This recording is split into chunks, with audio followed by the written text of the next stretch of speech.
Good evening and welcome to my Key Stage 4 virtual presentation for GCSE History. My name is Mr. Brown and I'm Head of Humanities and also a history teacher, and I'm going to talk you through what we're doing at Key Stage 4 and more importantly our expectations of the students and how you can help. So you could just follow me on to the next slide, please.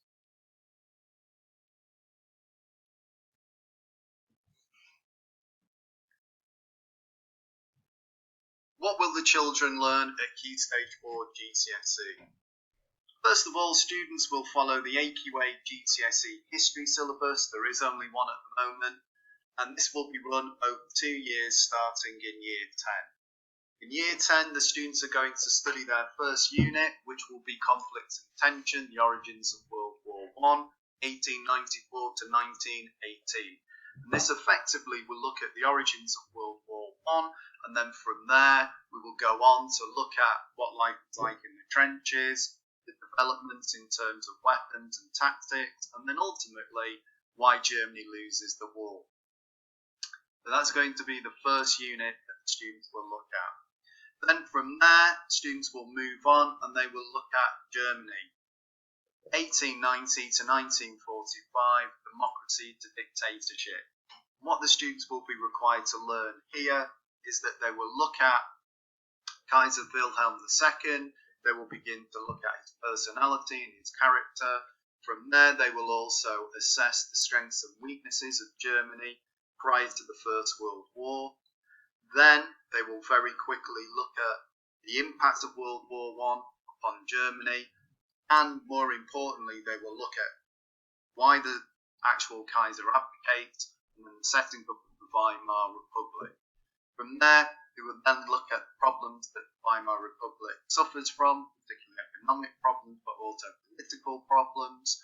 And then they will begin to look at the rise of the Nazis and how the Great Depression ultimately helped the Nazis come to power.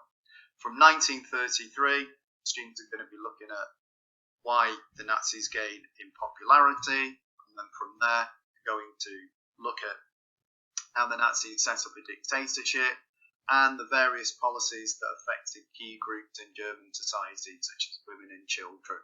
They will then have a look at the actual impact of the war and how things like rationing, evacuation took place in Germany as well as Britain, and students will also look at German racial policies at this particular time and how it affected people like Jews and Gypsies and the mentally disabled as well.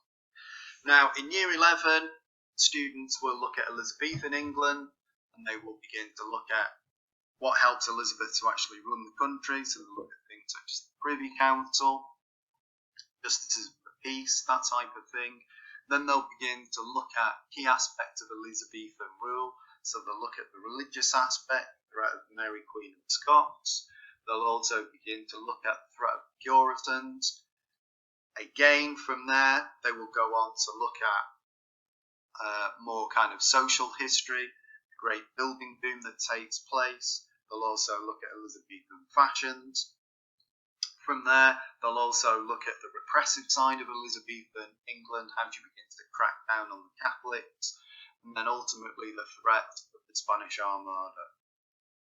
The final unit that the students will look at in Year 11 is Power of the People. That basically looked at rebellions throughout the whole of English and British history, starting with Magna Carta, and then ultimately moving in from King John to look at the setting up of the first kind of early parliaments, and then it will move on, ultimately look at the Peasants' Revolt.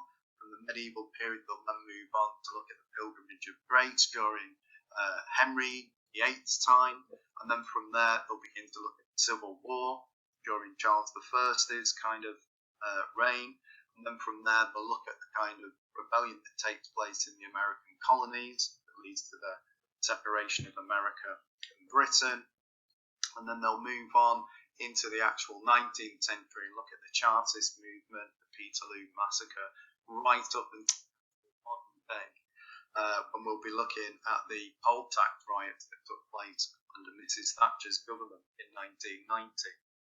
Now, students will have 2 exam papers to complete.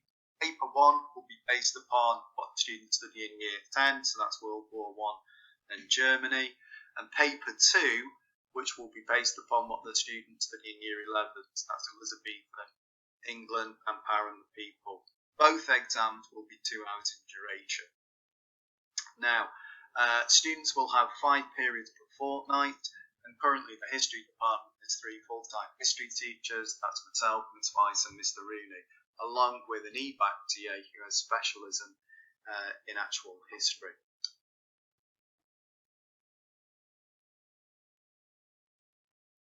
So how can parents support at home? Well, as a parent, you can support your child's development by simply making sure that they're organised for learning. So that means making sure that they have a pen, pencil and a ruler, the basics that are needed to do well in a lesson, and ultimately making sure that they have their exercise book with them. Clearly it's important at GCSE level because the information that's being given over to the students is going to be critical for the final exam. At the same time, they're also going to have homework, and as I said, that's going to be 2 to 3 pieces of homework per fortnight. And again, as a parent, it's really important that you check that that's going on. Some of the homework will be self-marking quizzes, which will be quite short, but that will aid in the revision process. And history is one of the most content-heavy GCSE subjects, so it's really important that students are revising. One way to actually check that is to make sure that they're doing the homework and completing these quizzes. Now, all homework will be on Satchel as part of Show My Homework, so you'll be able to see if students are completing the work, but more importantly, that it's being set. Now, another thing that's really important with GCSE is for students to develop a wider kind of depth and knowledge about a particular topic.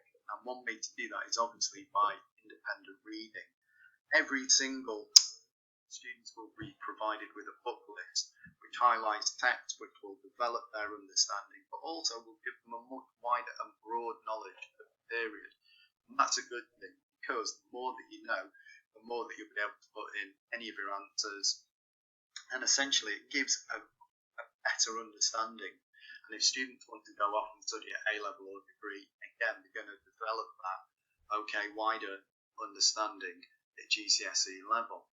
Now, the key thing, and this is something that's really important, is that history is very, very wordy.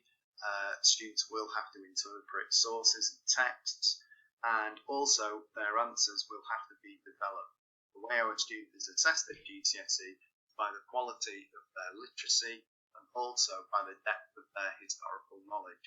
So students have got to write a lot, and obviously by reading, and particularly reading historians, talented historians who have published, again, that's going to give them a flavour of what they really need to do in order to do very well at the subject. Now, even if students have finished the homework and they will say to you, yeah, I've done the homework, I've got nothing else to do, they can still read. There are still these book lists and there are plenty of things online. So even when they say, oh, I've got no homework, in actual fact, they can still read some of the actual text that have been put on the book list and get some of those books. Or alternatively, again, they can look at websites such as BBC Bite Size for history, GCSE history, or Spartacus Educational, which is a brilliant website with lots of excellent historical information on there.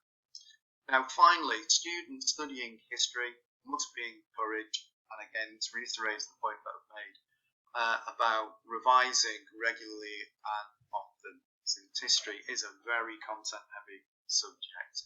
And if students don't know the stuff, they're not going to do well in the exam.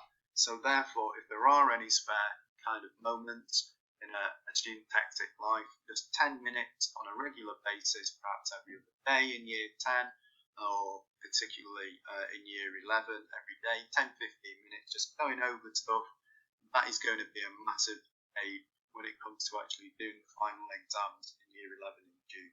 So overall, that's how you can support your child at GCSE history. Hope you found this helpful. All the best now. See you later. Bye now.